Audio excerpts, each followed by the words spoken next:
Hello friends, welcome to Score in Homeo. இன்னைக்கு நம்ம பார்க்க போகிறது pelvic inflammatory diseases பற்றி. Definition: it is a spectrum or infection and inflammation of the upper genital tract.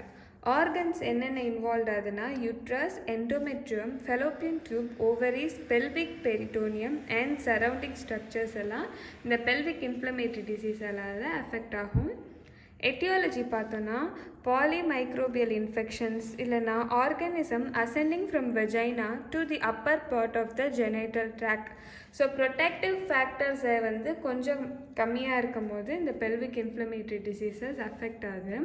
So மைக்ரோபயாலஜிக்கலாக பார்த்தோன்னா primary organism Neisseria gonorrhoeae chlamydia and mycoplasmas affect ஆகும். Secondary organisms வந்து aerobes and anaerobics நம்ம பிரித்தோன்னா E coli, staphylococcal, streptococcal and anaerobica bacteroides species வந்து affect பண்ணலாம் pelvic ஆர்கன்ஸை. Risk ஃபேக்டரில் யார் இருக்காங்கன்னு பார்த்தா menstruating teenagers, multiple sexual partners, absence of contraceptive, pelvic history or acute pelvic inflammatory diseases, IUD users and area or high prevalence of STDs உள்ள ஏரியாஸில். Mode of affection எப்படின்னு பார்த்தோன்னா ஃபஸ்ட்டு கண்டினியூட்டி, ஒரு pelvic inflammation இருந்தால் அது ரொம்ப நாளாக அவங்களுக்கு இருந்துகிட்டே இருந்தால் ரொம்ப எஃபெக்ட் ஆகும். ரிஃப்ளெக்ஸ் ஆஃப் மென்ஸ்ட்ரல் பிளட்னால இல்லைன்னா ஸ்ப்ரெட் ஆஃப் தி இன்ஃபெக்ஷன் வந்து ரொம்ப இன்க்ரீஸ் ஆகும்போது லிம்ஃபாட்டிக்ஸ் மூலியமாகவும் நம்மளுக்கு அஃபெக்ட் ஆகுது இந்த பெல்விக் இன்ஃப்ளமேட்டரி டிசீசஸ். இப்போ கிளினிக்கல் ஃபீச்சர்ஸ் பார்க்கலாம். It is present with a wide range or non-specific clinical symptoms. Symptoms usually appear at the time and immediately after the menstruation. So இதோட கிளினிக்கல் சிம்டம்ஸ் நம்மளுக்கு சரியாக தெரியல, நிறைய white ரேஞ்சில் இருக்குன்னு சொல்கிறாங்க. சிம்டம்ஸ் என்னென்னா bilateral lower abdominal and pelvic pain. பைலேட்ரலாக இருக்கும், ஏன்னா ஈக்குவலாக ரெண்டு சைடுமே அஃபெக்ட் ஆகும். Pain dull in nature, more rapid and acute in case of gonadococcal infection than chlamydial infection. Fever, nausea, vomiting and lassitude of headache இருக்கும். Irregular and excessive vaginal bleeding due to associated endometriosis. Abdominal vaginal discharge, abnormal vaginal discharge which is foul smelling, coipus and purulent இருக்கு. Dyspareunia இருக்கும். Pain in the right hypochondrium due to the involvement of liver. அதுக்கு பேர் தான் Fick-Hurst cutis syndromeனு சொல்கிறாங்க. It spreads to the liver through lymphaticsனால நம்மளுக்கு spread ஆகும்போது இதை பற்றி சொல்கிறாங்க.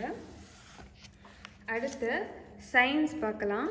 சயின்ஸில் வந்து temperature is elevated beyond 38 degrees. Abdominal examinationல tenderness and distended lower abdomen நம்மளுக்கு தெரியும். Then tender hepatomegaly due to pure hepatitis. Vaginal examinationல purulent vaginal discharge, congested external uteral meatus of opening or peritoneal duct through which the pus may escape. Suppurations இருந்தால் pus escape ஆகிறதும் பார்க்கலாம். இல்லைன்னா bimanual examinationல shows bilateral tender formix and definitive mass fat தெரியும். Speculum examination shows congested cervix with purulent discharge from the canal. Investigation of pelvic inflammatoryல நம்ம என்ன பண்ணலாம்னா blood culture பண்ணலாம். Culture media மூலியமா discharge and pus பார்க்கலாம். Laparoscopy தான் வந்து gold standard test for pelvic inflammatory disease and sonography பண்ணலாம். அது வந்து லிமிட்டடான வேல்யூஸ் தான் நம்மளுக்கு கிடைக்கும். சர்ஜிக்கலாக பார்த்தோன்னா pelvic inflammatory diseaseல pelvic abscess, tubo-ovarian abscess, drainage of pus, laparoscopy and laparotomy நம்ம பண்ணலாம். அடுத்து complications of PID. Complications of PID பார்த்தோன்னா infertility, abscess and ectopic pregnancy நடக்கலாம். Fitzhugh-Curtis syndrome, intestinal obstruction, dissolution or infection வந்து நடக்கலாம். Complications of pelvic inflammatory diseasesல. அடுத்து homeopathic therapeutics பார்த்தோன்னா First is sepia, inflammatory pelvic disease causing pain in the lower abdomen, burning, gripping sensation of uterus இருக்கும் செப்பியாவில். And செப்பியாவில் மற்ற சிம்டம்ஸும் படித்தா தெரியும். மாக்ஸாலில் for excessive discharge, excoriating in itching, burning and stitching pain இருக்கும். yellow and greenish discharges இருந்ததுன்னா அதுக்கு நம்ம மாக்ஸால் கொடுக்கலாம். இதுதான் ஹோமியோபதிக் தெரப்பியூட்டிக்ஸ். தேங்க்யூ.